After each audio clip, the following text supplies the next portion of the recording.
जय हिंद, नमस्कार। चक्रव्यूह में आप सबका स्वागत है। बात करूंगा रानी गोंडवाना की।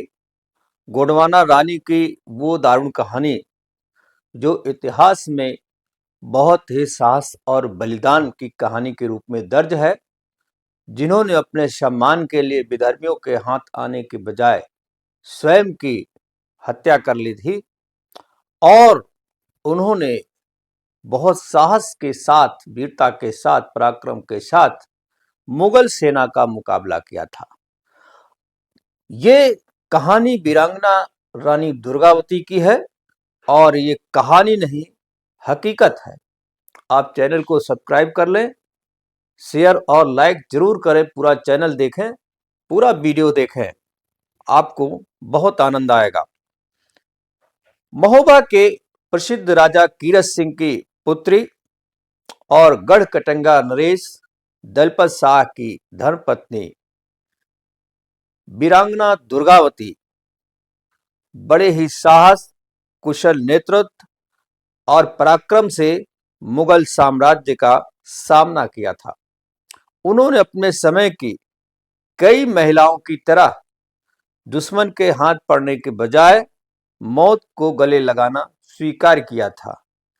कुछ इतिहासकार ये भी बताते हैं कि ये जौहर जैसी प्रथा थी और रानी दुर्गावती ने जौहर का अनुसरण करते हुए अपनी आन बान और शान सम्मान के लिए अपनी स्वयं की हत्या कर ली थी। उनका नाम प्रचंड रूप वाली हिंदू देवी दुर्गा के नाम पर रखा गया था। दुर्गावती स्वयं दुर्गा का एक मानव अवतार के रूप में सिद्ध भी हुई। बाल्यावस्था में जब उनका जीवन परिचय देखते हैं तो दुर्गावती का जन्म 5 अक्टूबर 1524 को कालिंजर के किले में हुआ था। यह किला उत्तर प्रदेश के महोबा और बांदा का, उस समय महोबा राज्य हुआ करता था, अब यह बांदा में पड़ेगा और इसमें मध्यकालीन भारत के सबसे अभेद दुर्गों में यह किला माना जाता रहा है। और ऐसा कहा जाता है कि चूंकि उनका जन्म दुर्गाष्टमी के दिन हुआ था, इसलिए उनके माता पिता ने उनका नाम दुर्गावती रखा। 18 साल की उम्र में ही उनका विवाह गढ़कटंगा नरेश संग्राम शाह के पुत्र दलपत शाह के साथ हुआ था और यह विवाह 1542 में बताया जाता है।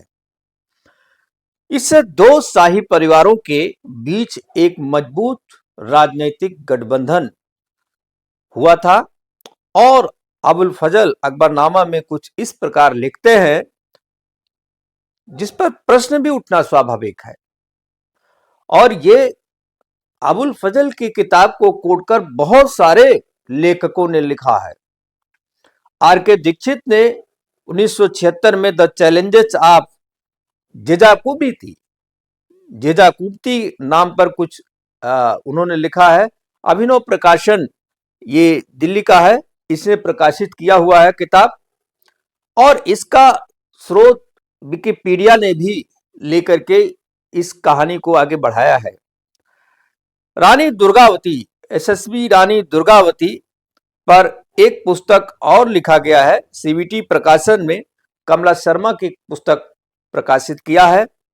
रानी दुर्गावती के नाम पर इंडिया बुक हाउस ने भी अनंत पाई की एक पुस्तक को पब्लिश किया है और दुर्गावती गढ़ा की पराक्रमी रानी, इस नाम से भी रामगोपाल वर्मा ने एक किताब लिखा है, जिसको शतरंग प्रकाशक लखनऊ से पब्लिश की गई है। अबुल फजल को बहुत सारे राइटरों ने अपने बुक में कोट किया है, क्योंकि अबुल फजल उस समय वहां पर दिल्ली में एक इतिहासकार के रूप में मौजूद थे, जो तमाम घटनाओं को, चाहे हल्दी घाटी को हो, चाहे गोंडवाना को, तमाम घटनाओं का चित्रण अपने अकबरनामा में उसने किया है। अकबरनामा में अबुल फजल ये लिखता है कि गोंडवाना के राजा संग्राम शाह निसंतान थे और अपने एक कर्मचारी कछवाहा राजपूत गोविंद दास को, अपनी पत्नी को राजमहल में एक बच्चा जन्म देने के लिए मना लिया और बच्चा होने के बाद संग्राम शाह को सौंप दिया, जिसे बाद में उन्होंने अपना उत्तराधिकारी होने का दावा किया। दलपत शाह की मृत्यु 1548 में कहीं लिखा है, कहीं 1550 में लिखा है, हो गई थी। उनके नाबालिग पुत्र वीर नारायण के उत्तराधिकारी थे, लेकिन वीर नारायण उस समय 5 या 7 वर्ष के थे। कहीं 5 वर्ष लिखा है, कहीं 7 वर्ष लिखा है। रानी दुर्गावती ने गद्दी पर बैठे वीर नारायण की जो बागडोर थी वो अपने हाथ में लेकर के उन्होंने सत्ता चलाना शुरू किया। कहा जाता है कि उन्होंने आधार कायस्थ और मान ब्राह्मण 2 ऐसे व्यक्ति थे जिनको उन्होंने मंत्री बनाया था, और इनकी सहायता से रानी दुर्गावती ने अपना राज्य काज चलाना शुरू किया और इस राज्य को इतना समृद्ध किया कि उनका कालखंड गोंडवाना में चरमोत्कर्ष के रूप में भी जाना जाता है। उन्होंने अपने लोगों की सुविधा के लिए रानी ताल, चेरी ताल, आधार ताल, तमाम जलाशयों का, तालाबों का निर्माण कराया है और शिक्षा के क्षेत्र में भी ज्ञान को प्रोत्साहित करने के लिए भी उन्होंने आचार्य विठल नाथ के गढ़ा में एक पुष्टि मार्ग पंथ का केंद्र स्थापित करने की भी कोशिश की, उन्होंने मदद की। रानी दुर्गावती ने अपने राज्य की सीमाओं को बहुत सुदृढ़ किया। विद्रोहियों को कुचलने के लिए उन्होंने व्यक्तिगत तौर पर अपनी सेना का कई बार नेतृत्व किया था।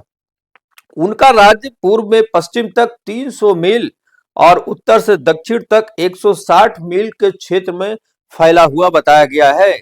इसमें नगर, शहर और बहुत सारे मजबूत किले थे। यहाँ की आबादी में मुख्य रूप से क्षत्रिय, ब्राह्मण और गौड़ जनजाति के लोग शामिल पाए जाते हैं, जो नगरों, गांव और वनवासी क्षेत्रों में बड़ी मात्रा में रहते थे। कुल 23,000 गांव में से लगभग 12,000 गांव सीधे रानी दुर्गावती के अधीन थे और बाकी गांव उनके जो जागीरदार थे उनके अधीन बताए जाते हैं। राज्य व्यवस्था और सुरक्षा की बात हम करें तो कहा जाता है रानी दुर्गावती के पास 20,000 घुड़सवार, 1,000 हाथियों की सेना थी और कई हजार पैदल सेना भी उनकी थी। मजबूत सेना रानी दुर्गावती के पास थी उस समय।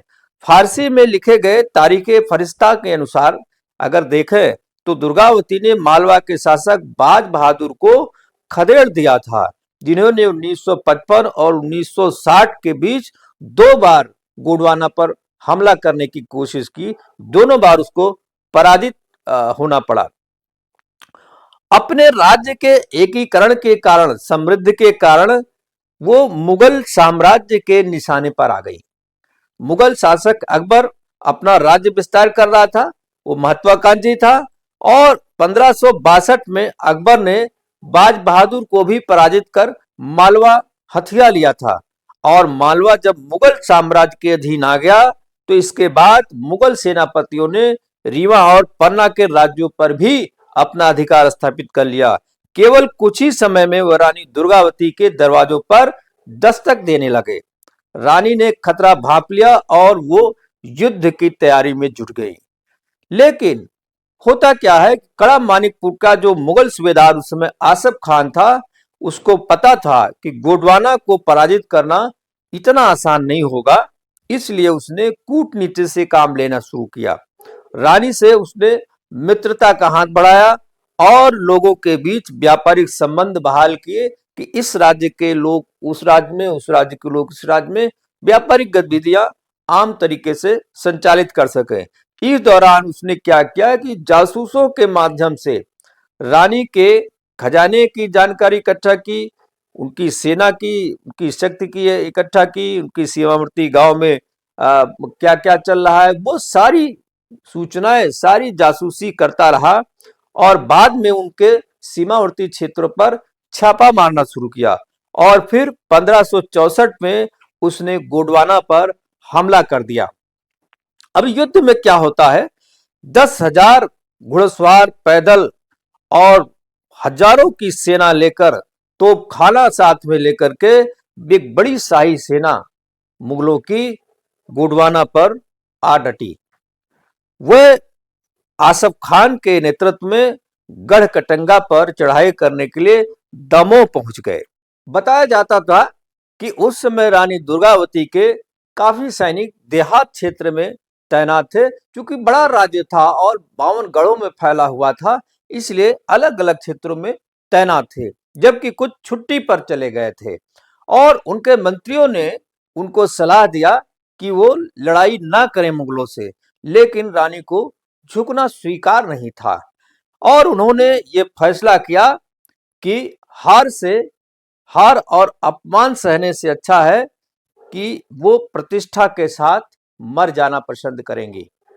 रानी ने उस समय जो भी उनके पास सैनिक थे, लगभग 5000 की सैनिकों की एक टुकड़ी लेकर युद्ध के लिए प्रस्थान किया और पहाड़ियों और घने जंगलों को पार करते हुए वो रास्ते में लोगों को इकट्ठा करती हुई, लोगों का आह्वान करते हुई नरही नामक गांव पहुंच गई। यह नरही गांव रणनीतिक रूप से बहुत महत्वपूर्ण स्थान था और इसके एक तरफ ऊंची ऊंची पहाड़ियां थी, दूसरी तरफ नर्मदा और गौर नदियों से यह सुरक्षित स्थान था। इस स्थान में प्रवेश करना और इससे निकलना दोनों बहुत कठिन बताया जाता था। दुर्गावती ने यहां पहुंचकर अपनी सेना की मोर्चेबंदी कर ली। आसफ खान कुछ समय के लिए रानी का ठिकाना पता करने की कोशिश करता रहा और जब उसे पता चला कि वो नरही में है तो वो नरही पहुंच गया। यह देखकर रानी दुर्गावती ने अपने सेनापतियों की एक इमरजेंसी बैठक बुलाई और कहा कि उनके लिए अधिक समय तक छिपे रहना संभव नहीं होगा, इसलिए लड़ने की तैयारी की जाए। साथ में यह भी कहा कि यदि वे उनके निर्णय से कोई असहमत हो तो उस व्यक्ति को अभी इसी वक्त हम जाने देने के आदेश देते हैं, वो यहां से जा सकता है, हम कोई जोर जबरदस्ती उसके साथ नहीं करेंगे। लेकिन उनके शब्दों में इतना साहस था, इतनी ताकत थी कि सभी सैनिकों ने, जो 5000 सैनिक थे, सब लड़ने के लिए तत्पर थे और वहीं रुककर उनके आदेशों का पालन करने का लोगों ने फैसला किया। अगले दिन मुगल सैनिकों ने घाटी के उन रास्तों पर कब्जा कर लिया जो नरही की ओर जाते थे। रानी के युद्धक हाथियों के सेनापति अर्जुन दास जो थे, वो दर्रे की सुरक्षा पर तैनात थे, लेकिन लड़ाई में सबसे पहले दर्रे की सुरक्षा करते हुए वो मारे जाते हैं। यह सुनकर रानी स्वयं अपने सैनिकों के साथ सीधे युद्ध के मैदान में उतर जाती हैं। यह युद्ध हल्दी घाटी की याद दिलाता है। उस दिन रानी ने एक ऐसी रणनीति तैयार की, उन्होंने अपने लोगों से कहा कि धीरे धीरे आगे बढ़ें और इस प्रकार से वो दर्रों में फैल जाएं कि दुश्मन जैसे ही उस पर प्रवेश करे, दुश्मनों पर चारों ओर से हमला शुरू कर दें। और इस योजना से उनकी छोटी सी सेना उस दिन मुगलों पर भारी पड़ी और मुगलों को पीछे हटने के लिए मजबूर होना पड़ा और उस दिन दुश्मन के लगभग 300 से ज्यादा सैनिक मार दिए गए, जबकि अन्य सैनिकों को खदेड़ दिया गया। उसी रात उन्होंने युद्ध परिषद की एक महत्वपूर्ण बैठक बुलाई और मुगलों पर रात में ही हमला करने की एक प्रस्ताव रखा रानी ने। और ऐसा करने से उन्होंने कहा मुगलों की जो तोपें हैं वो दर्रों के अंदर ले जाने से रोका जा सकेगा, क्योंकि रात में तोपों को संचालित करना मुश्किल होगा और हम रात में ही उनको निष्क्रिय कर दें। हालांकि उनके जो तमाम सेनापति थे वो उनके निर्णय से सहमत नहीं हुए और रानी की सोच, रानी की ये जो कल्पना थी सही साबित हुई, क्योंकि अगले दिन आसफ खान अपनी बड़ी बड़ी तोपें लेकर दर्रे के अंदर घुस आया। बहादुर रानी ने दुश्मन का सामना करने का फैसला किया। अपने कवच से लैस उसने अपने पसंदीदा हाथी सरमन पर सवार होकर रानी आगे बढ़ी। इस युद्ध में उनका बेटा वीर नारायण भी युद्ध लड़ रहा था। रानी और उनके बेटे वीर नारायण ने अपनी सेना का नेतृत्व करते हुए मुगल सैनिकों को लगभग 3 बार पीछे हटने के लिए बाध्य कर दिया। लड़ाई दोपहर 3 बजे तक चलती रही, जब तक कि वीर नारायण बुरी तरह से घायल नहीं हो गए। वीर नारायण जब घायल हो गए तो उन्हें युद्ध के मैदान से हटाना पड़ा, जबकि रानी तब तक लड़ती रही जब तक कि 2 तीर उनसे वो घायल नहीं हो गई। 2 तीर उनके जो है ऊपर आके लग गए थे और एक उनकी दाहिनी कनपट्टी पर और दूसरी उनकी गर्दन पर आकर के घुस गई थी। तीरों को बाहर निकालने के बाद रानी बेहोश हो गई थी, लेकिन जब होश में आई तो उन्होंने महसूस किया कि दिन लगभग बीत चुका है और उन्होंने समझ लिया कि हम हार रहे हैं, हमारी सेना हार रही है। उन्होंने अपने हाथी चालक आधार बघेला को ये निर्देश दिया कि वो अपनी खंजर से मेरा वध कर दे, लेकिन बघेला ने ऐसा करने से मना कर दिया। उन्हें सुरक्षित स्थान पर ले जाने की पेशकश की उसने, लेकिन रानी को एहसास हुआ कि हम बहुत दूर तक जा नहीं पाएंगे, दुश्मन की घेराबंदी है और जल्द ही दुश्मन पकड़ लेगा। फिर उन्होंने अपना ही खंजर निकाला और अपने सीने में घोंप लिया। इस प्रकार 24 जून 1564 को बहादुर रानी दुर्गावती ने स्वयं का वध कर लिया। उन्होंने दुश्मन द्वारा अपमानित होने के बजाय मृत्यु को गले लगाना ज्यादा उचित समझा। जबलपुर से करीब 12 मील दूर एक सकरे पहाड़ी दर्रे में उनके सैनिकों ने उनका अंतिम संस्कार कर दिया। हालांकि उनके कई सेनापतियों ने इसके तुरंत बाद ही मुगलों के सामने आत्मसमर्पण कर दिया। ये लड़ाई आगे नहीं चल सकी, लेकिन आसफ खान को गढ़ा कटंगा में अपनी स्थिति मजबूत करने में लगभग 2 महीने लग गए थे। इसके बाद उसने चौरागढ़ की राजधानी को घेरा। चौरागढ़ में उस समय वीर नारायण स्वस्थ होकर के लड़ाई लड़ने के लिए मौजूद थे और पूरी बहादुरी के साथ उन्होंने चौरागढ़ में भी लड़ाई लड़ी, लेकिन अंत में वो भी मारे गए और चौरागढ़ किले पर दुश्मन का कब्जा हो गया। पूरी राजधानी, पूरा खजाना, सब कुछ लूट लिया आसफ खान ने। कहा यह भी जाता है कि आसफ खान ने लूटे हुए खजाने को हड़प कर अपनी स्वतंत्रता का दावा किया, अपना स्वतंत्र राज्य स्थापित करने का दावा किया, लेकिन अंत में अकबर के सामने उसको झुकना पड़ा, आत्मसमर्पण करना पड़ा। अब मैं बात करता हूं क्या हुआ था गोंडवाना की रानी दुर्गावती के बाद गोंडवाना का। रानी के साथ हुए मुगलों के युद्ध को अबुल फजल और अन्य फारसी लेखकों ने इतिहास में दर्ज किया है। अबुल फजल ने दुर्गावती के बारे में लिखा है कि वह सुंदरता, साहस और बहादुरी की प्रतीक थी। दुर्गावती तलवार और तीर चलाना बहुत अच्छे तरीके से जानती थी और वो शिकार पर भी जाती थी। उनके बारे में कहा गया है कि वो किसी भी बाघ की, शेर की एक झलक भी देख लेती थी, जब तक उसको मार नहीं देती थी वो पानी नहीं पीती थी।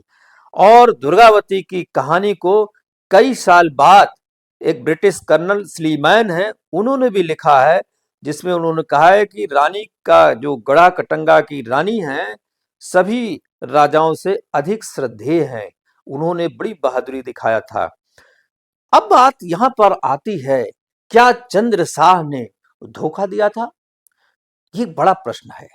कहा जाता है कि साम्राज्य को तब तक मुगल सूबेदारों ने संभाला था जब तक कि अकबर ने उसे वीर नारायण के चाचा चंद्र शाह को, जो दलपत शाह का छोटा भाई था, उसे नहीं सौंप दिया, जिन्होंने मुगल दरबार की आधिपत्य स्वीकार किया था। भोपाल सहित कई क्षेत्रों को मुगलों को उसने दे दिया था। कहा जाता है कि दलपत शाह के भाई चंद शाह ने मुगलों से हाथ मिला लिया था और गढ़ कटंगा मुगलों को दे दिया था। रानी दुर्गावती के साथ इस युद्ध में चंद्र शाह कहीं दिखाई नहीं देता है। गोंडवाना साम्राज्य की मदद उसने क्यों नहीं की? हो सकता है उसकी मदद से उसके भतीजे वीर नारायण की जान बच जाती, रानी दुर्गावती बच सकती थी, लेकिन ऐसा उसने क्यों नहीं किया? इस आक्रमण में कहीं भी किसी इतिहासकार ने चंद्र शाह के बारे में कुछ भी नहीं लिखा है और ये जरूर लिखा गया है कि युद्ध के तुरंत बाद वह अकबर की अधीनता स्वीकार कर हाथ मिला करके उसने उनके साथ एक प्रकार से कूटनीतिक संधि करके राजा बन गया था गोंडवाना का। और अगले वीडियो में हम कुछ और खोजबीन कर रहे हैं, इस सब चीजों पर के रहस्य पर पर्दा उठाएंगे। लेकिन चंद्र शाह ने गोंडवाना के युद्ध में, जिसमें रानी दुर्गावती का और गोंडवाना की प्रतिष्ठा दांव पर लगी थी, वो कहाँ थे, क्या कर रहे थे, क्यों नहीं उसमें वो दिखाई देते हैं? ये एक बड़ा यक्ष प्रश्न है जिस पर हम फिर कभी चर्चा करेंगे। इस वीडियो को ही विराम देते हैं। बहुत बहुत नमस्कार, धन्यवाद। वीडियो को शेयर करें, सब्सक्राइब करें और लाइक भी करें। जय हिंद, नमस्कार।